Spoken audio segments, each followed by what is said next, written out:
Chances are that you're seeing this video on your desktop PC or maybe on your laptop, and if you do have a life, maybe on your handheld device.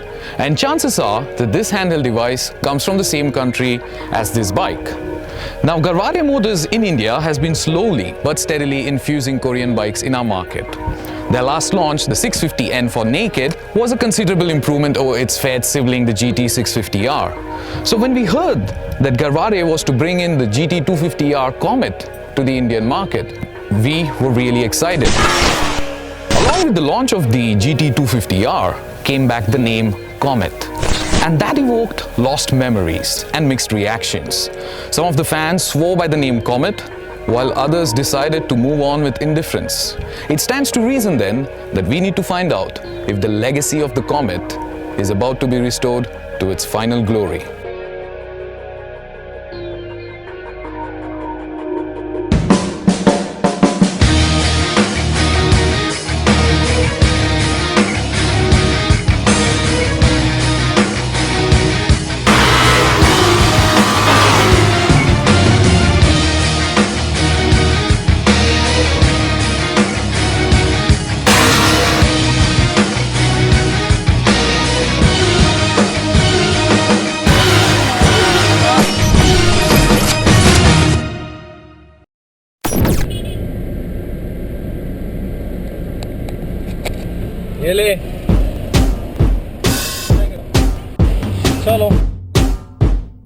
The GT250R has an interesting story to tell, and that involves possibly the oldest marketing debate of all, on whether small is beautiful or big better. Many different countries and their economies have asked this same question before. Starbucks, the American giant coffee house chain, which is to be launched in India shortly, have recently launched a new supersized 920 milliliters of coffee cup. Now, to put things in perspective, an average human stomach size is 900 milliliters. देख कैसा है मेरे भाई, मैं तेरे को बता रहा हूँ, ये फोन तो बहुत अच्छा है लेकिन कैसा स्क्रीन साइज छोटा है.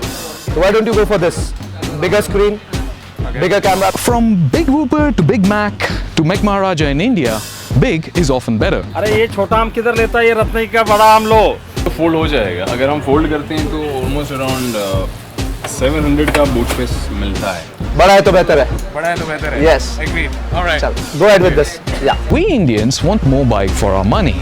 And if you think about it, that's all fair. Because if it's a thing like a bike which can be flaunted to your friends, or if it's a thing that can be flaunted to your girlfriend, it better be big. The bike is big and the bike is sculpted. The Hyosung GT250R then is the biggest looking 250cc motorcycle. It's got the biggest wheelbase, it's got the biggest and the fattest rear tire in the class. It's also got the biggest looking fuel tank out there. But does it just look beastly and big, or can it also look beautiful? Well, if you ask me personally, the GT250R is a stunning looking motorcycle, and it doesn't matter if you disagree with me, because it would then mean you disagree with everybody on the streets. The kind of attention that you enjoy on this bike is as much as that of a celebrity. But none of this is going to matter if this bike is plagued with the same problem which other Hyosung bikes have had so far, and that is vibrations.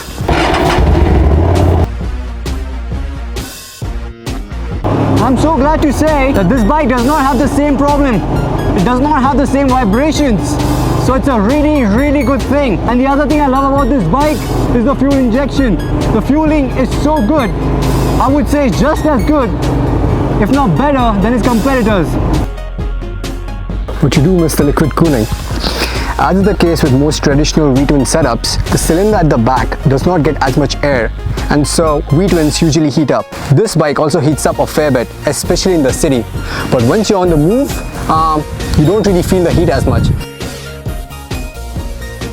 In the era where motorcycle manufacturers offer electronic packages like ABS and digital Diwali display on their bikes, the Hyosung GT250R doesn't even offer a peg to pull the stand down with. You have to raise the foot peg all the way back up to get the stand down. And even that doesn't work.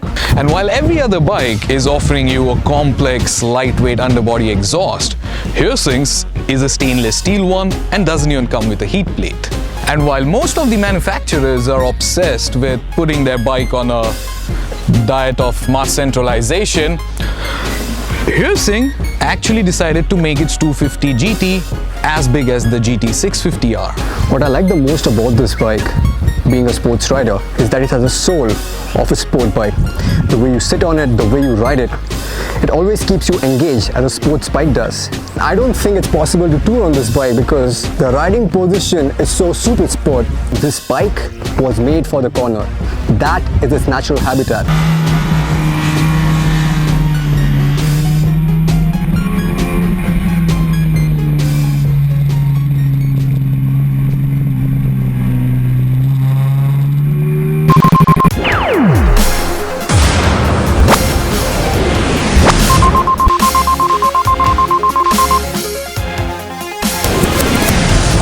It turns in quicker than the Kawasaki Ninja 250R. Yeah, that's the crazy part because it is heavy. I mean, there's no arguing that, but it's really incredible how quickly the bike turns in. On the heavier side, of course, if you compare it to the Honda CBR250R. Now let's talk about the suspension. I think the suspension, even though it's upside down, the rebound on the suspension is so high that you feel every single bump on the road.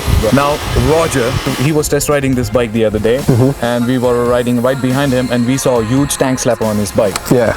That rebound rate is so immense on this bike, it basically ups the possibilities of a tank slapper. Shinko tires, we are not disappointed with them. They're doing their job. Yeah. Daily, day-to-day riding, and for some decent cornering too. No problem at all. No problem at all. They're adequate. These are semi-floating disc brakes, not fully floating. But certainly for a dual disc setup, the bike should be braking a lot harder. Yeah. Three things which I like the most about these bikes. The first thing has to be the exhaust note.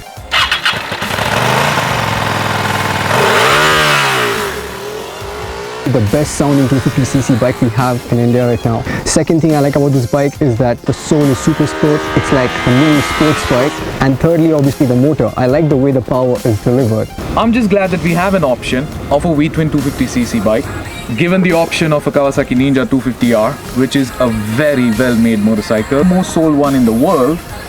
It still isn't a dedicated, focused super sport machine. The CBR, on the other hand, is an out-and-out tourer, you might say. Yeah. It's a single cylinder engine. So, once again, the question stands, given all those considerations and options, would you buy this bike?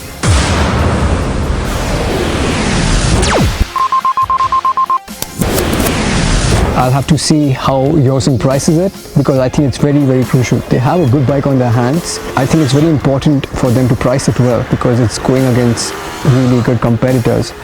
As a bike, as a whole, I think this one suits me as a sports rider the best because it comes closest to giving me a sports riding experience. And for someone like me who's looking to upgrade to, let's say, a 600 or 1000cc bike, this is like the perfect platform. This will train me really well because the feel, the way you sit, the way you ride is in tune with a sports bike.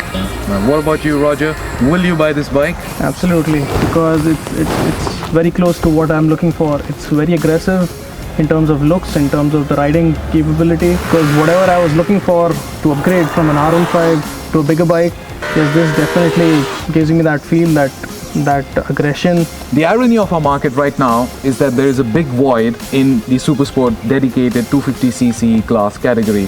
And so a 250cc bike is just the natural progression from the R15. For that, this bike definitely is the consideration because there is no other one in the market. And given such circumstances, I would personally also go for the bike. What is it that we would want to be improved on this bike? To me personally, let's start with the peg on the stand, please. It should be easier to get a stand down. You should not always be searching and hassling with the stand. Improve the plastic quality at the instrument cluster. Play on the rear seat. If I move this, it makes this weird clicky sound. The seat quality, that could be improved. Fix the rebound rate and I'll be happy with the bike. So I really think the next bike which comes out of Hyosung, they need to put in a little bit more effort when it comes to weight reduction. It kind of robs the engine of the actual power, the performance that you can extract out of it.